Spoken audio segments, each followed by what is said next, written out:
Hi, my name's Chris. I am an astrologer, I am an energy worker, and a spiritual student and teacher.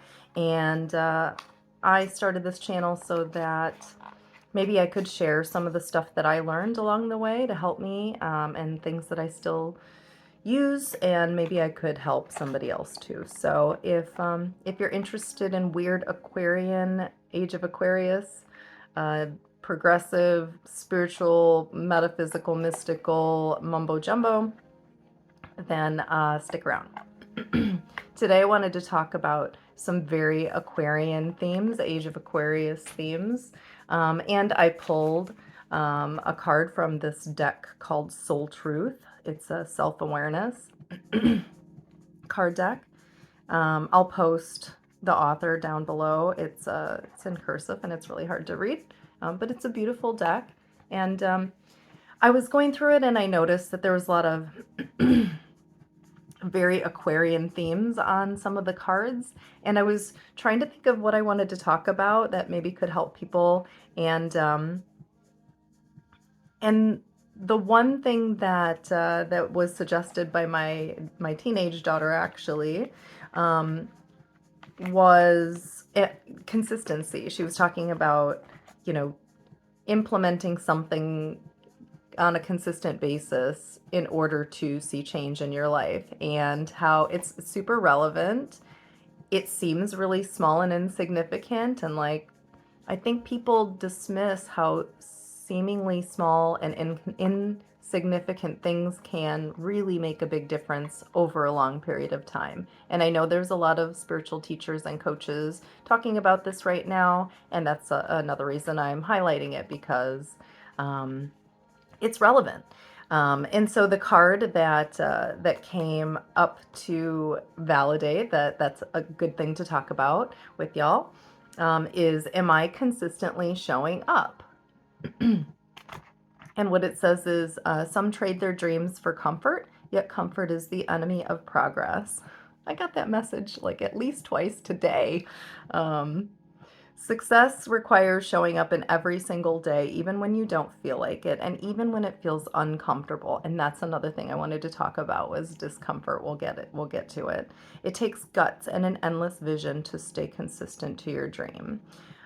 It does. And this says today's soul action is journal where you can, be more consistent in your life, in alignment with your soulful goals, and then show up. And that's what I wanted to talk about too. Just so, like, one thing. So, what is one small thing that you can do that realistically you will do and can do, once every day? So, something that won't take up too much time if you don't have a lot of time.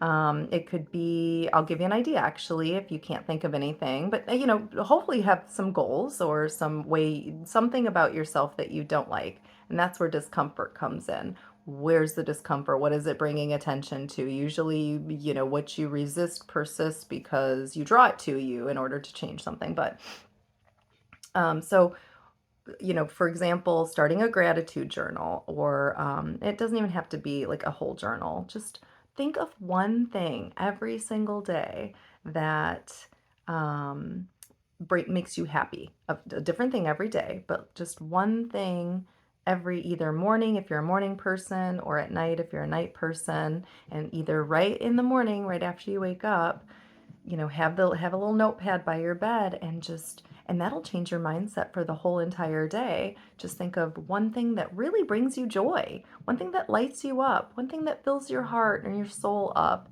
and that you can really feel true gratitude for, and write it down. Bring it into the physical. It's not enough to just think of it in your, it is good to think of it in your mind, to bring our conscious, like the biological computer, to reprogram it to go to something, positive. That really is a thing. It's not just woo woo, thinking positive. I'm not talking toxic positivity. I'm talking, reprogramming your brain by shifting your actual thought. And over time, that is something that will naturally then occur, because you're like creating new connections in your brain.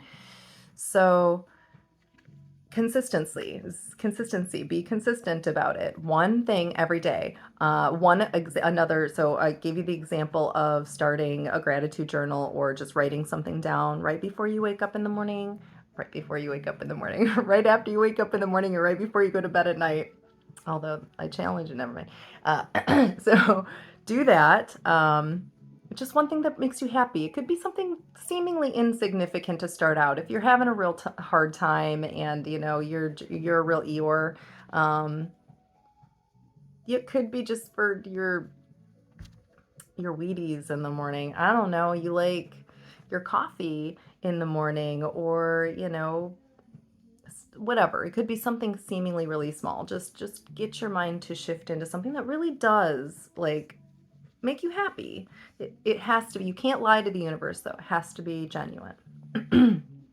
So that's another thing. And what I just lost my train of thought, what I was talking, where I was going with the discomfort. So moving towards discomfort. And there's an astrologer that I listen to, and I don't remember his name, but I'll post it below. And recently, with like in the past few months, it's nothing like it wasn't like last week or anything like that, but he was talking and super relevant and true, and lifted up the fact that we're all so busy and we're all taught, as since we were kids. I'm Gen X, and we've are don't be uncomfortable, whatever you can do to avoid discomfort, you don't talk about it. You bury that. Yeah. So anyway, moving towards discomfort is important.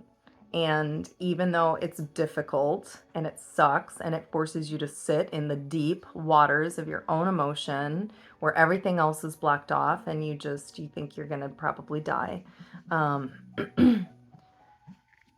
going towards that and sitting in that, there's growth. And sitting in that discomfort is necessary. So there's growth in small, consistent changes, and also sitting in discomfort. Actually, moving towards the discomfort, to be honest with you, is where real growth is. If you really want to challenge yourself and you have the endurance to do it, or I don't know what the word is, but you can the stick to itiveness. I don't know. Anyhow, so funny enough, another card that had come up was what am I grateful for now? What am I grateful for right now? Adopt an abundance mindset. Gratitude is an antidote to all of our problems. It's impossible to be fearful and grateful at the same time. That's why it's important, because it shifts your being. And it lifts your vibrational frequency as well. But again, only if you can be honest, because the fake stuff is just reaffirming the bad feelings and it doesn't really actually do anything. Gratitude improves our health, it opens our heart, and changes our state. So today's soulful action is the universal law of attraction says that we attract into our lives that on which we are focused. So it's true. What are you focused on? Are you focused, think about it in terms of vibrational frequency. Like, what are you attracting? What do you surround yourself with? What do your thoughts go to? What is the energy that you attract? What is the energy that you put out there? What you put out there comes back to you.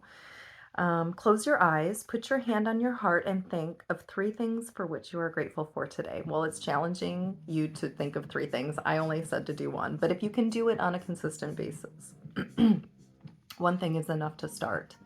Notice the abundance growing within you. So those are the 2 cards that I wanted to highlight today, and they definitely went with the message. If you like these little tidbits, let me know. If there's some other things that you find relevant that you think that should be talked about, let me know. And if you have anything to add to this, I would love to hear. So thank you so much, and have a good night.